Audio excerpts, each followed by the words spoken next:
મિત્રો, દરરોજ રાત્રે તમારી પત્ની સાથે આ એક કામ કરો, તમને ચોક્કસ સફળતા મળશે.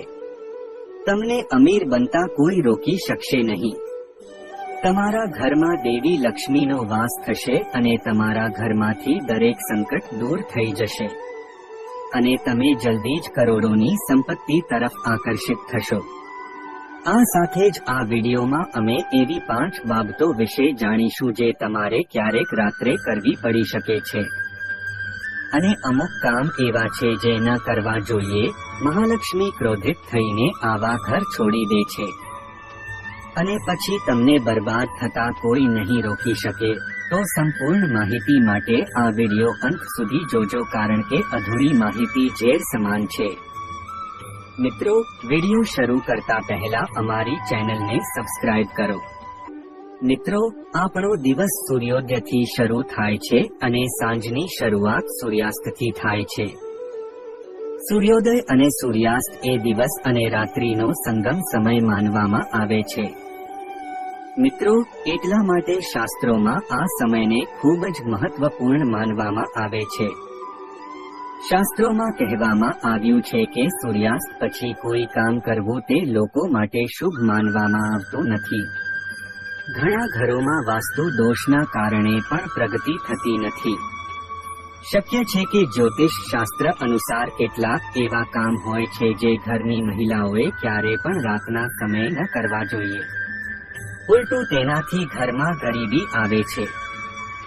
મિત્રો, મહિલાઓ ઈચ્છે તો ઘરને નરકમાં બદલી શકે છે અને જો તેઓ ઈચ્છે છે તેઓ ઝૂંપડીમાંથી ઘર ફેરવી શકે છે, મહેલ પણ બનાવી શકે છે. પણ શું તમે જાણો છો, મહિલાઓએ રાત્રે આ 5 કામ ક્યારેય ન કરવા જોઈએ.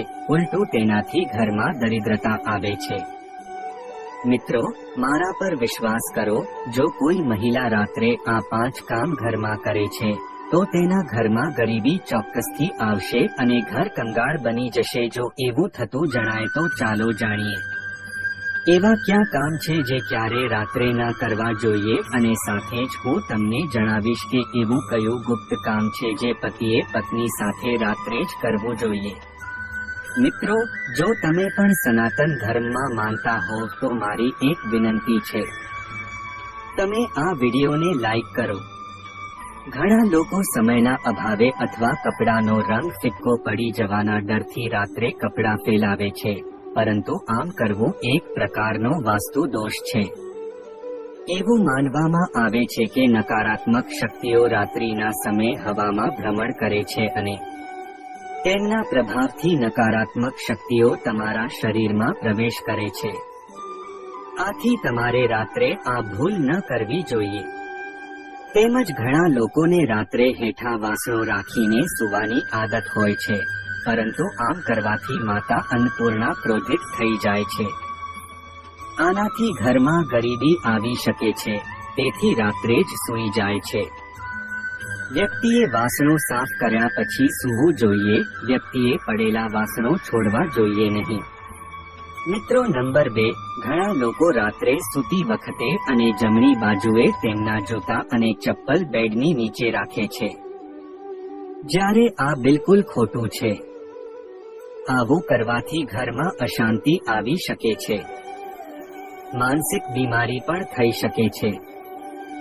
ઘણા લોકોને રાત્રે અંધારામાં જ સૂવાની આદત હોય છે, પરંતુ વાસ્તુશાસ્ત્ર અનુસાર સંપૂર્ણ અંધારાવાળા રૂમમાં સૂવું ન જોઈએ. તમારે થોડો પ્રકાશ કરવો જોઈએ. આ હકારાત્મકતા જાળવી રાખવામાં મદદ કરે છે. તેના બદલે તમે રૂમમાં દેશી ઘીનો દીવો પ્રગટાવીને પણ વિચારી શકો છો. તેનાથી દેવી લક્ષ્મી પ્રસન્ન થાય છે. ઘણા લોકો બહારથી આવે છે અને તેમાં સૂતા નથી. હાથ પગ ધોઈને પલંગ પર સીધા સૂઈ જાય છે, પરંતુ આમ કરવાથી વ્યક્તિનું ભાગ્ય તેમનાથી ગુસ્સે થઈ જાય છે, કારણ કે આમ કરવાથી વ્યક્તિની અંદર બહારની નકારાત્મકતા પણ પ્રવેશ કરે છે. મિત્રો, નંબર 3, ઘણા લોકોને રાત્રે મોડે સુધી સૂવાની આદત હોય છે. શાસ્ત્રો અનુસાર આ યોગ્ય નથી. આવું કરવાથી સ્વાસ્થ્યને નુકસાન થાય છે અને ઘરમાં ગરીબી પણ આવે છે. પૂજા રૂમને કોઈ પણ સમયે ખાલી રાખવો જોઈએ. રાત્રે ભગવાનની મૂર્તિઓ અને ચિત્રો પર કોઈ કપડું ના રાખવું. રાત્રે સૂતી વખતે દરવાજા તરફ માથું કે પગ ન વાળો. આમ કરવાથી મૃત્યુનો ભય રહે છે. મિત્રો, ચોથા નંબરે ઘરમાં દેવી લક્ષ્મીની કૃપા જાળવી રાખવા માટે ઘર વાસ્તુમુક્ત હોય એટલું જ પૂરતું નથી, પરંતુ ઘરમાં કેટલીક બાબતોનું નિયમિત ધ્યાન રાખવાથી દેવી લક્ષ્મીની કૃપા મેળવી શકાય છે. કહ્યું કે માતા લક્ષ્મી ઘરમાં છે. જ્યારે ઘરમાં સ્વચ્છતા હોય ત્યારે જ દેવી લક્ષ્મીનો વાસ થાય છે. મિત્રો, દરેક વ્યક્તિ સવારે સૂર્યોદય પછી પોતાના ઘરની સફાઈ કરે છે, પરંતુ વાસ્તુશાસ્ત્ર અનુસાર સાંજે, ખાસ કરીને સૂર્યાસ્ત પછી ઘરની ઝાડુ કરવી એ બિલકુલ શુભ માનવામાં આવતું નથી.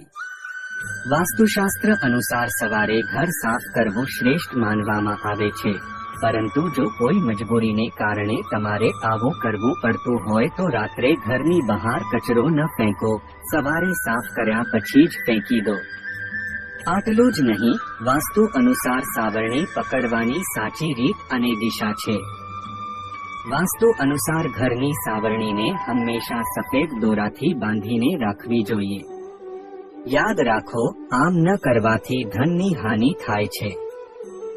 વાસ્તુ અનુસાર પૈસાની જેમ સાવરણીને પણ છુપાવવી જોઈએ. સાવરણીને સંતાડીને રાખવી જોઈએ.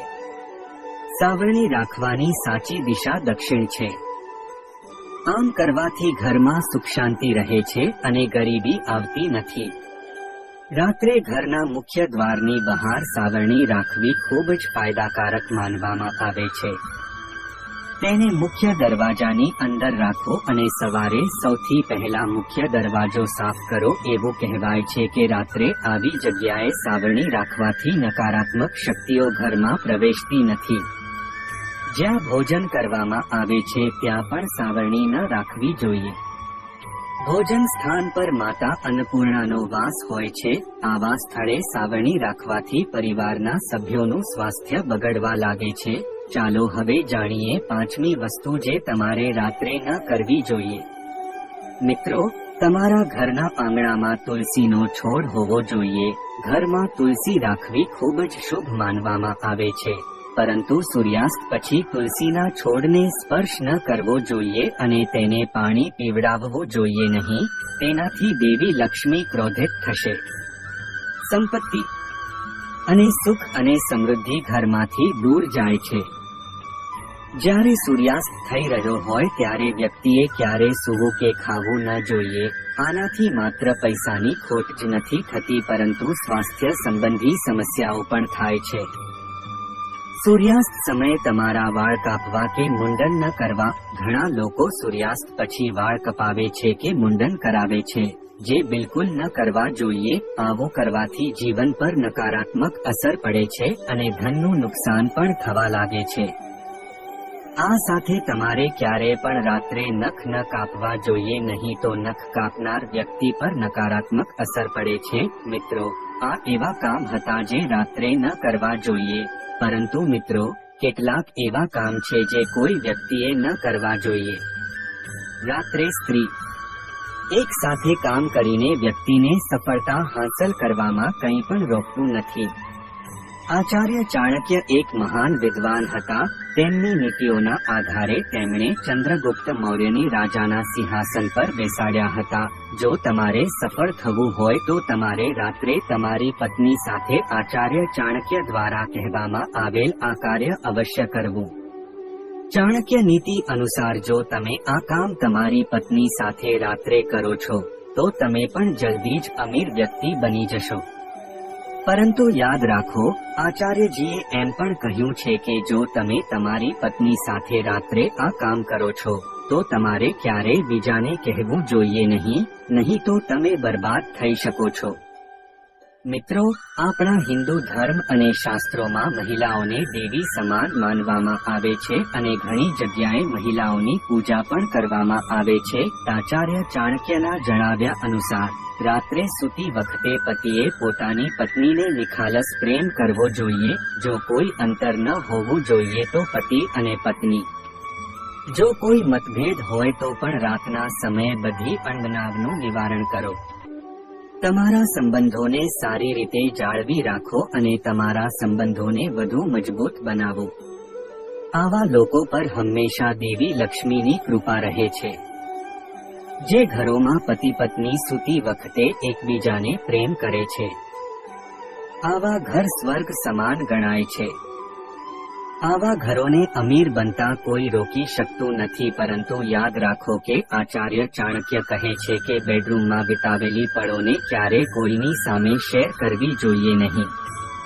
તમારે ક્યારે પણ આ વાતનો ઉલ્લેખ ઘરમાં કોઈને પણ ન કરવો જોઈએ, તમારા મિત્રોને પણ નહીં, તો તમારું ઘર બરબાદ થવામાં સમય લાગશે નહીં. આચાર્ય ચાણક્ય કહે છે કે જ્યારે પતિ પત્ની વચ્ચે પ્રેમ વધે છે તો ઘરમાં સુખ શાંતિ રહે છે, સમૃદ્ધિ આપોઆપ આવે છે.